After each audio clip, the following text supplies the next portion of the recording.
Monson, Artorius, and Casey sat around Monson's coffee table, staring at the completely ordinary envelope. Anyone that saw the three might find their behavior very curious, but only because they did not understand the gravity of the situation. On the surface, this envelope was like any other, but in actuality, the small white object was, or could be, so much more. A certain level of awe surrounded the boys as they sat completely intoxicated by the possibilities Barty's letter held. Casey, as usual, could not stand the quiet. He cleared his throat as he started to speak. So he came specifically to talk to you? Monson affirmed the truth of Casey's question. Yeah, of course, as always. I have no idea why. Casey threw his hands up, interlocking them around his neck. And you didn't think to ask? Monson shook his head. Dude, now that is heavy. Artorius picked the envelope up, eyeing it apprehensively. Open it, Grey. Enough messing around. Monson smiled weakly. Okay, Arthur. Hand it here. Artorius placed the envelope in Monson's outstretched hand. Monson's hand started to tingle as he slid his finger under the seal of the envelope's lip. He ripped the paper, careful not to harm the contents. Once opened, he peered inside the envelope, only to see a white folded piece of paper that was just as plain and ordinary as the envelope itself. He removed the paper, tossing the packaging aside. He slowly unfolded it. He read it aloud. GM Inner Gardens, main gazebo, 10 o'clock tonight. Come alone. That's some really cloak and dagger stuff right there. Why do you think he wants to see you alone? Monson shrugged. Who knows? Maybe he wants to reminisce about my grandfather. Artorius rubbed at his stubble with his massive hand. Doubtful. I don't know if you should go, Grey. It could be dangerous. Monson chewed on his lip, thinking. I don't know if we should read that much into it. You saw how Barty was acting during the assembly and at dinner. He's a weird one. This is probably just him being theatrical. I think I'm with Arthur on this one, Grey. Casey gestured towards Monson, indicating his desire to see the note. This is a little too clear and present danger for me. Monson shot Casey a questioning glance. Clear and present danger? Casey's face elongated, indicating his disbelief. Oh, come on, Grey. Harrison Ford as Jack Ryan? International thriller? Monson stared at Casey blankly, a look Casey returned with resignation. He called to Artorius. Arthur, can you add that to the list of... Already on it, Case. Thank you, Arthur. Now satisfied, Casey returned to the question at hand. Anyway, Grey, I really don't think you should go tonight. For all we know, he could be a crazed ninja assassin come to kill you, drink your blood, and dance on your corpse. There are just too many things to consider. Monson sat up, stretching his back as he did. Like what? Your safety for one. Artorius nodded his agreement. Did you forget, a little over a week ago, someone attacked the diamond for absolutely no perceivable reason? Everyone loves Peterson. Well, except for maybe Derek. But not even Derek would go so far as to actually try something physical. Oh, and let's not forget Peterson has a second-degree black belt in Kempo. Freaking Kempo, Grey. You saw the picture. Damien looked half dead. I already look half dead, so I guess I don't have anything to worry about. Artorius almost started yelling. I'm being serious here, Grey. Something weird is going on. We can't let you see this dude. Not like this. Arthur, you don't understand. This might be my chance. My one and only chance for some answers about my past. I have to go. If I don't, I'm going to regret it. I know I will. Look, I understand your dilemma, Grey, but finding out about your past is not more important than keeping you in one piece. Monson gritted his teeth in borderline anger. Artorius, what on earth are you on about? This isn't conspiracy theory or eagle eye. I'm a high school student. and not even one of consequence.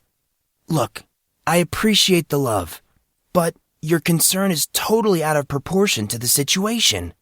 I've just got a bad feeling about all of this. This whole Barty thing is weird. Basically what I'm saying... No, Arthur. There's no way that I'm not going... Artorius' eyebrows furrowed as he threw up a hand. Dude, chill. I wasn't saying that you shouldn't go. But you... Artorius threw up his other hand. What I meant is, you shouldn't go alone. You need someone to watch your back. Who better than us? A frazzled heart burst through a facade of reinforced composure, highlighting the gratitude that Monson could no longer hide. Artorius and Casey really were the best friends anyone could ask for. However, he knew that their worry was misplaced, seeing he was pretty sure he was the one that attacked Damien. But how was he going to get them to stay behind? If he was being truthful, he already knew that short of lying to them, they would not stay. This was problematic, as he could not stand the thought of lying to them. There were already too many secrets floating around. His only hope was to figure out a way to keep them out of sight while he went to meet with Barty. He studied the faces of his two friends. Do you guys even know where the inner gardens are? They both nodded their heads. Fine, you can come, but you have to stay out of sight. Artorius and Casey whooped, smacking their hands together in this hand-slapping, knuckle-pounding sort of greeting that was super confusing. Monson was absolutely amazed that he had yet to see it. He was attempting to work out its various parts when Casey spoke up again. You won't even know we're there. We'll be like Ryu Hayabusa from Ninja Gaiden. Monson sighed. Who's Ryu Hayabusa? Casey mimicked Monson's sigh. Arthur. It's right here, Case. Monson bobbled the thin case that Artorius threw into his hands. The cover read, Ninja Gaiden 3. Artorius gestured towards the game. I hate to come back to this, Casey, but I've had time to think about it, and I disagree with you. Ryu's definitely not a real ninja. Casey popped out of his seat dramatically. Not a real ninja? How can you even say that? Of course he's a real ninja.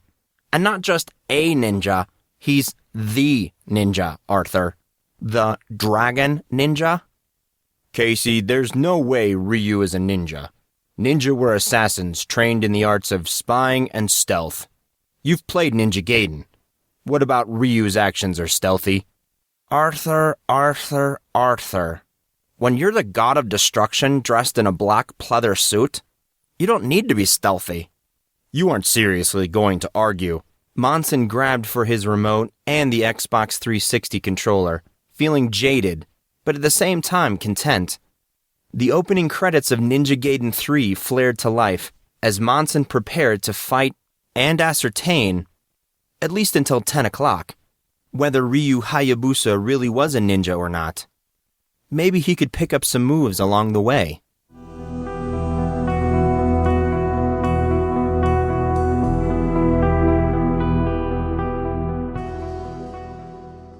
Sneaking out of the barracks after curfew, while stressful, was disquietingly easy. At the designated hour, Monson, Artorius, and Casey took the private elevator to the ground floor and crept into the atrium, doing their best to proceed as inconspicuously as they could.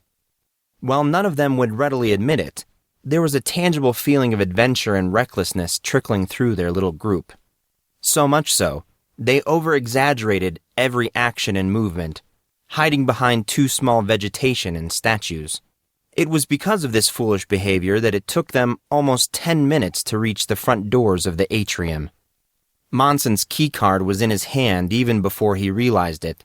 He motioned the blue plastic card towards the door sensor when... Gray, no! Casey jumped forward, smacking Monson's hand away from the card reader, knocking the blue plastic key to the ground. Monson rubbed at his smarting hand. Ouch, Case. What was that all about? You can't be serious, dude. Hello? This is an electronic lock. They had to program it to accept that thing. So what do you think that means? I don't know, someone has too much time on their hands?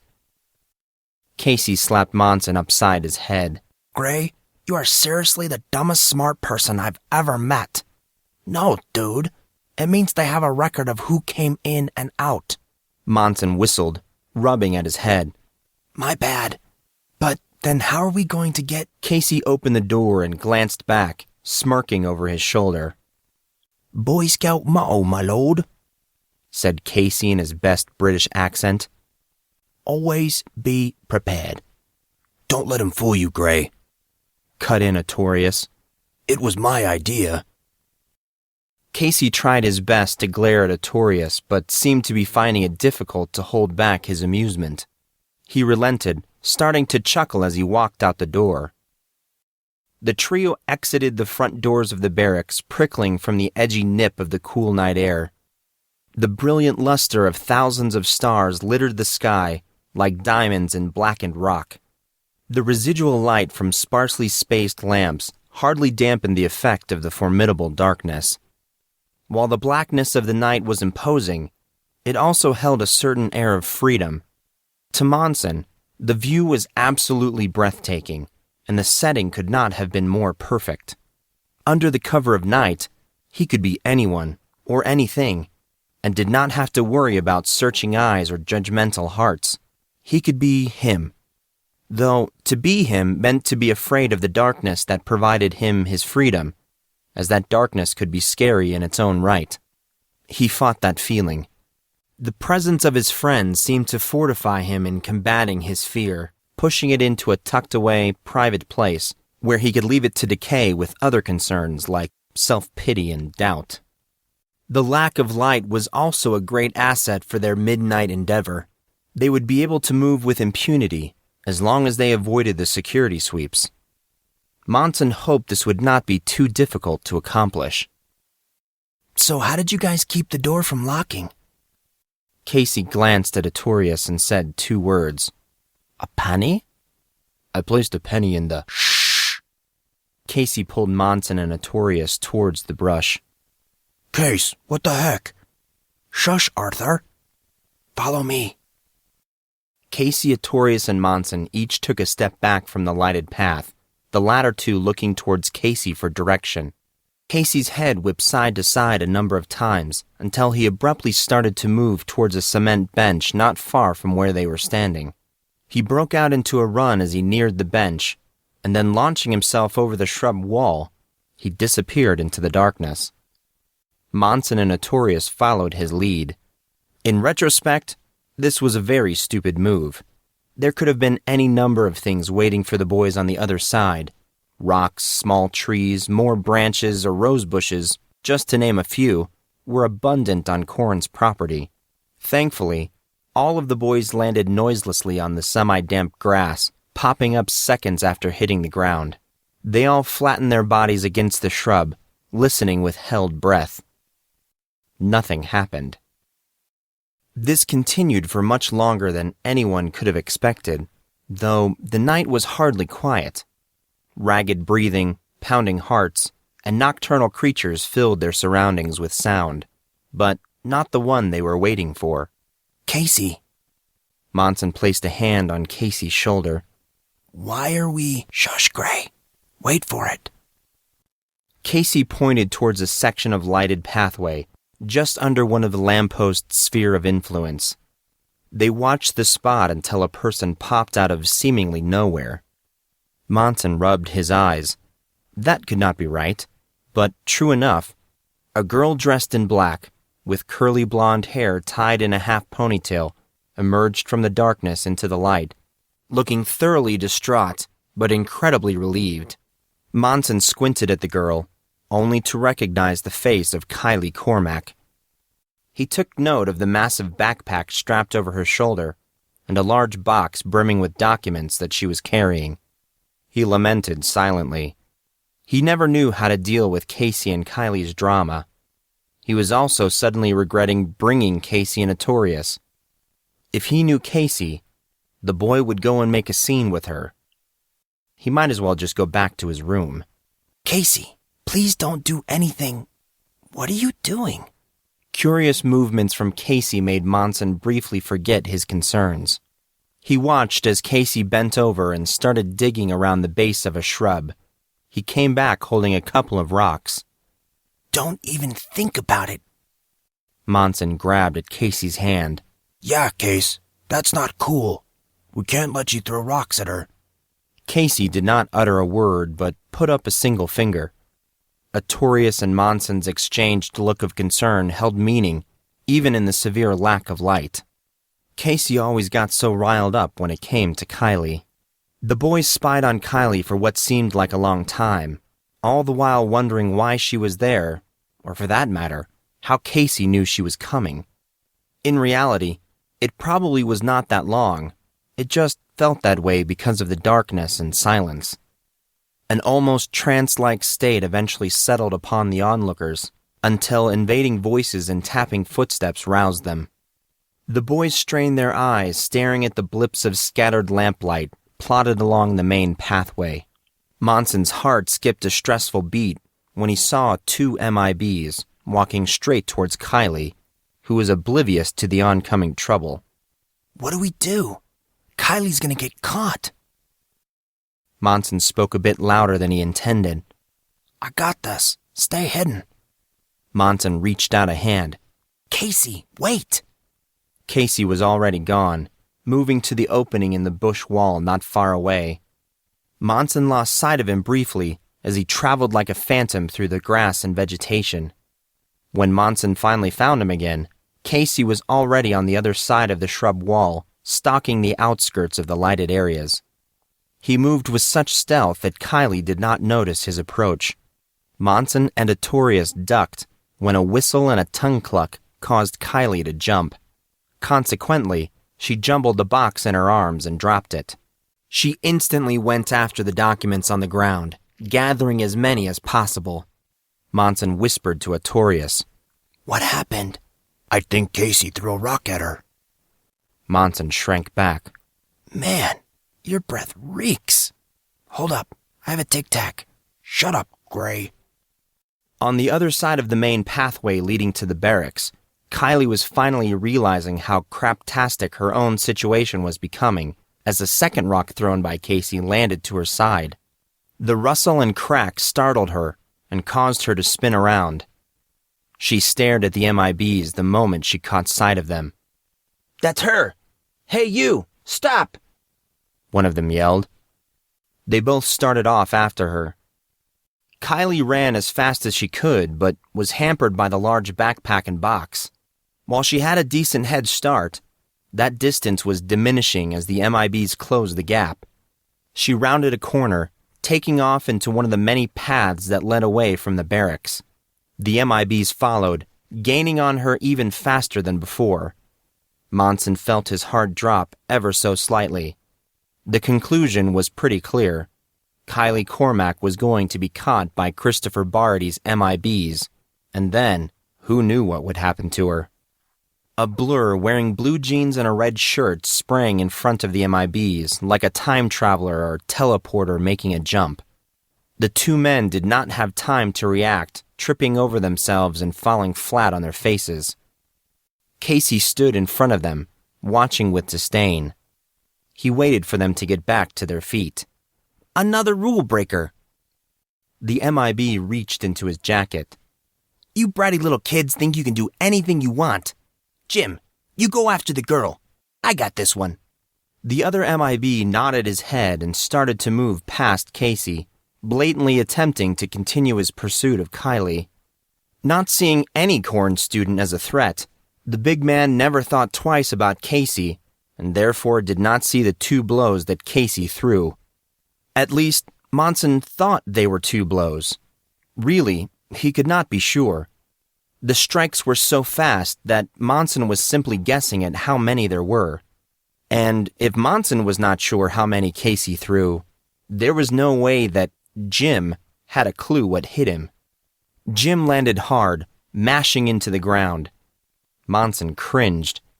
The blow and landing looked like they hurt, so Monson was surprised to see Jim spring to his feet, dusting his clothes off as he did. Jim spoke to the other MIB. I think we need to teach this boy a lesson, Mark. The other MIB, Mark, nodded his head. Fine, but don't bloody him up too bad. Oh, I won't kill him or nothing. Jim moved in an exaggerated way, reaching into his jacket and pulling out a black metal rod. Monson strained his eyes, desperately trying to make out the object in Jim's hands. A sharp swinging motion and a resounding click cleared the inquiry immediately. Jim held a retractable baton aggressively in front of him.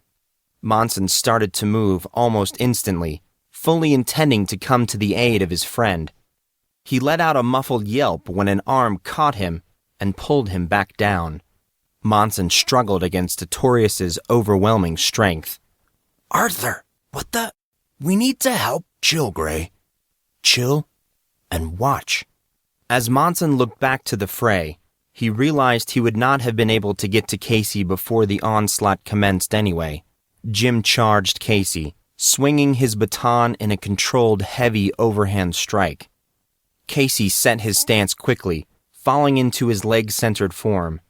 He sidestepped Jim's attack at the last possible moment, throwing Jim slightly off balance.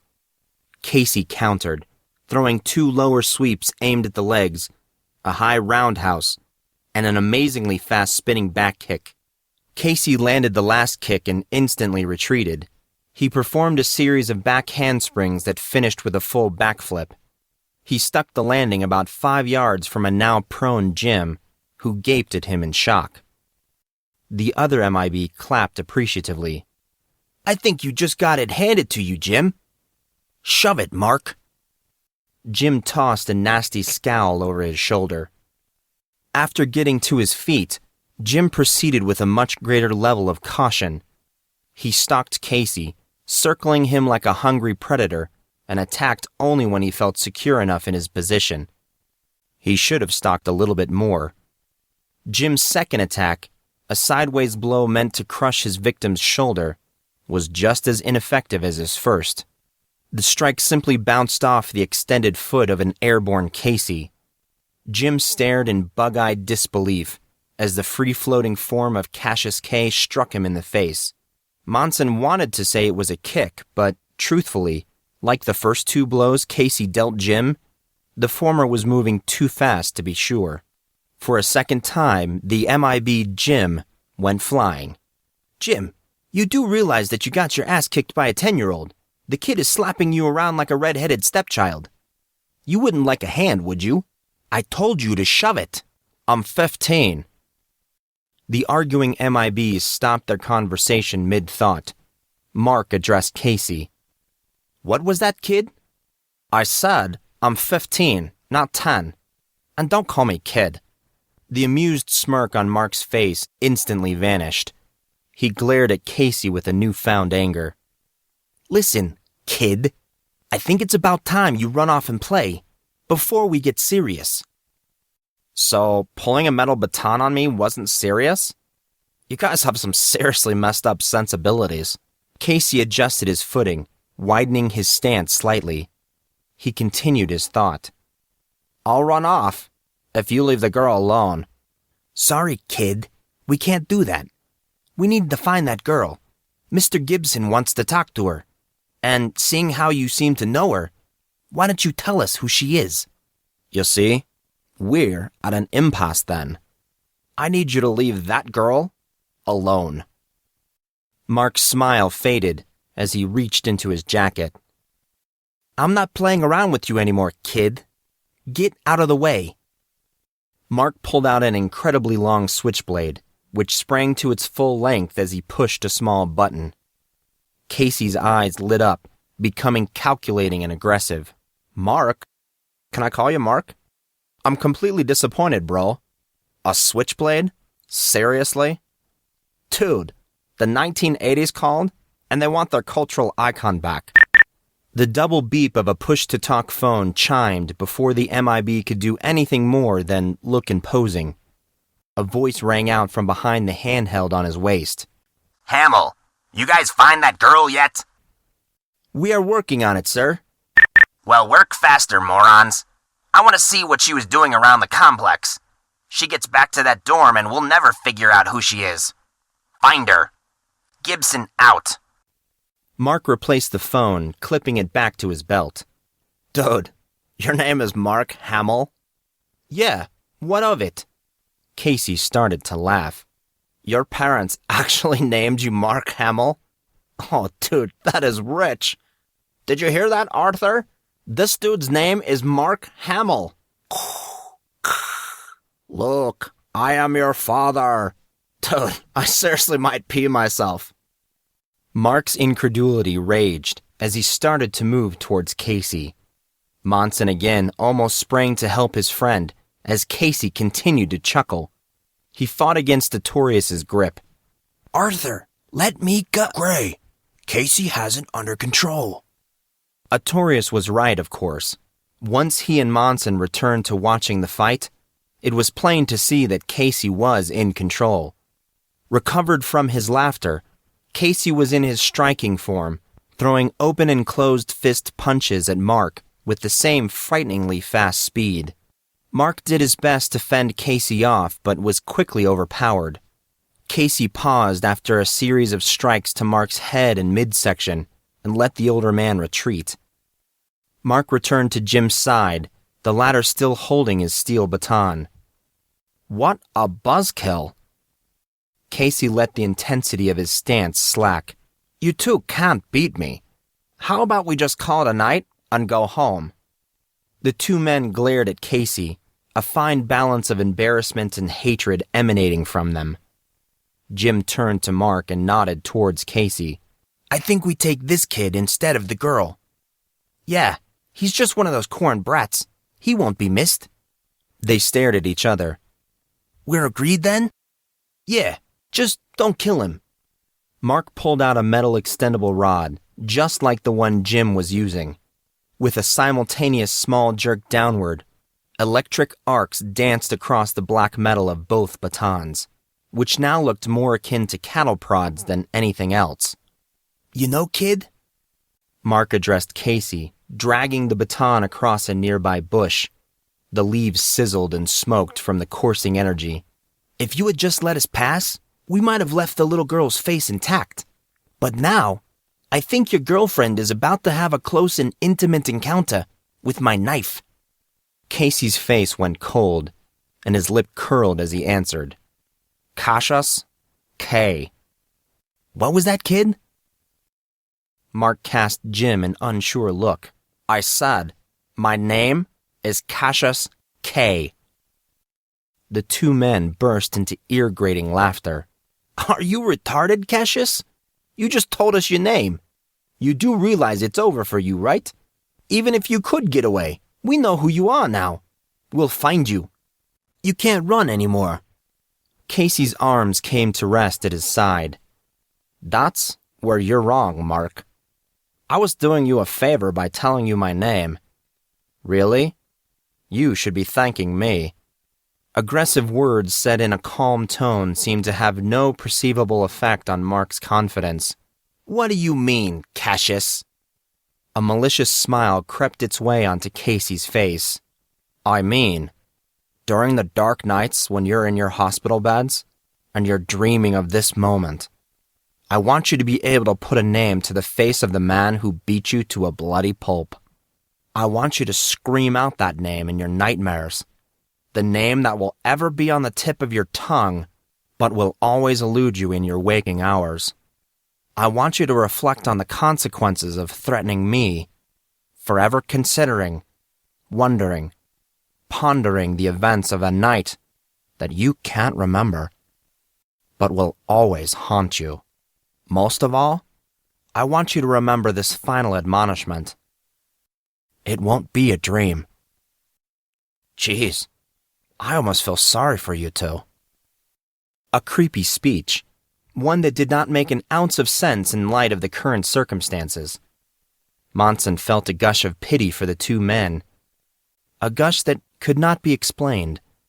Mark and Jim's patience finally cracked. They charged Casey, swinging their stun batons wildly. Casey put his hands down to his side, palms out facing the men.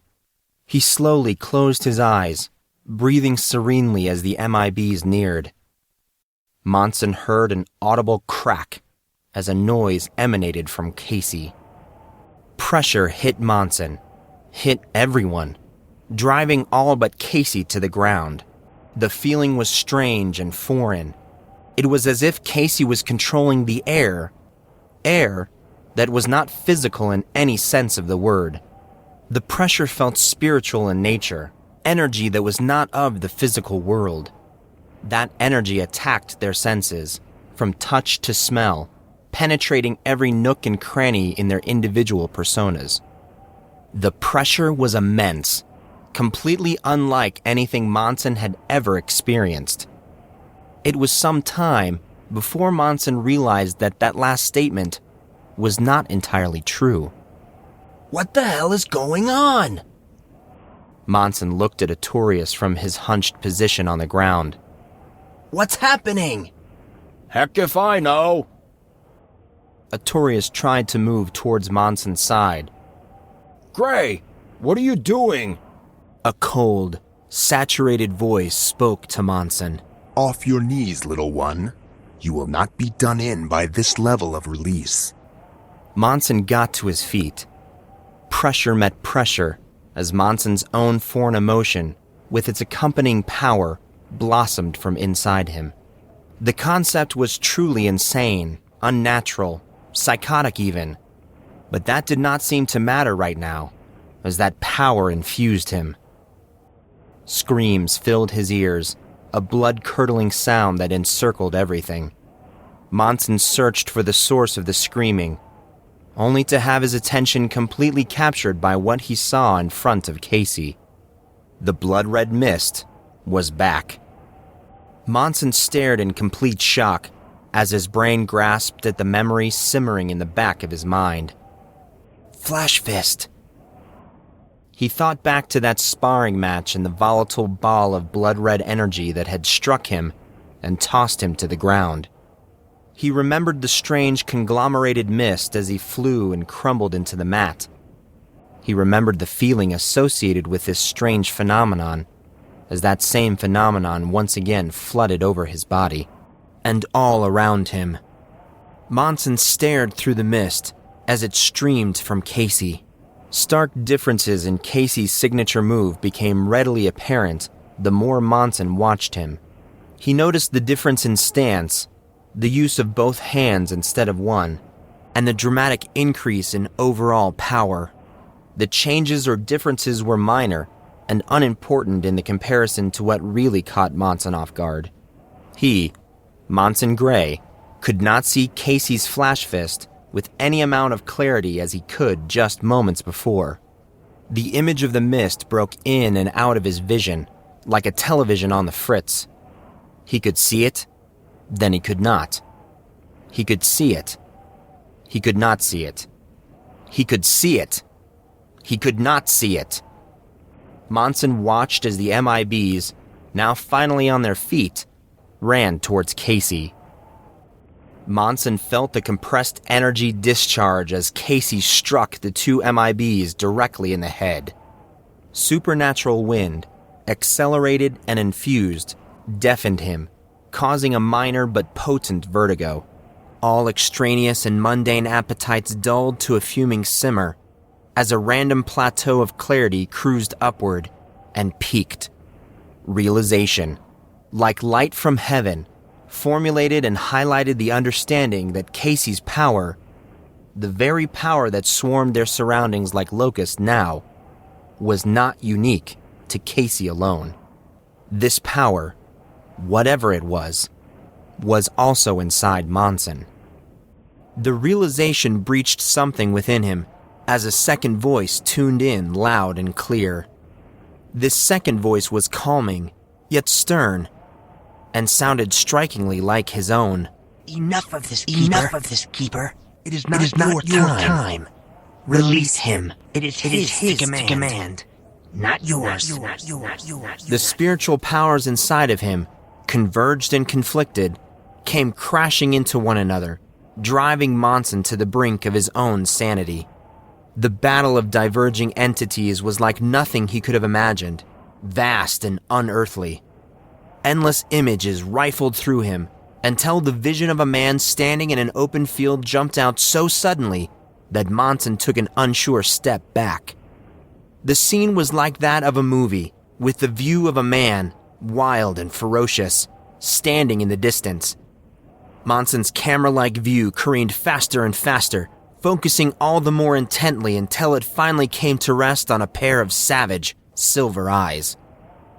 The eyes bore down upon him. The cold voice spoke again. Let me out. Monson pushed it away, tried to run, but was helpless under the influence of the silver eyes. He was going to fall, and there was nothing he could do about it. I told you, let him go. Fiery pain fought against foreign emotion that held Monson captive, the intangibles taking on a new meaning and life as they strove against each other. The pain slithered up his body as his view shifted sharply. A pillar of bright silver light slammed into the ground, sending energy and debris everywhere. Once the light and dust settled, a person wrapped in a silver mist drove the man in the open field back. Monson could not see the face of this second figure, as the two combatants were engaged in an all-out struggle, but he tried desperately to do so, ignoring the steady increase in physical pain. The newcomer gestured wildly, the mists of silver swirling and trailing as fingers flew through the air. The figure spoke, though inaudibly. Monson beheld columns of pure energy falling and trapping the man. At this, Monson fell to his knees, grabbing his head as anything and everything supernatural flowed from him, leaving a mass of confusion behind.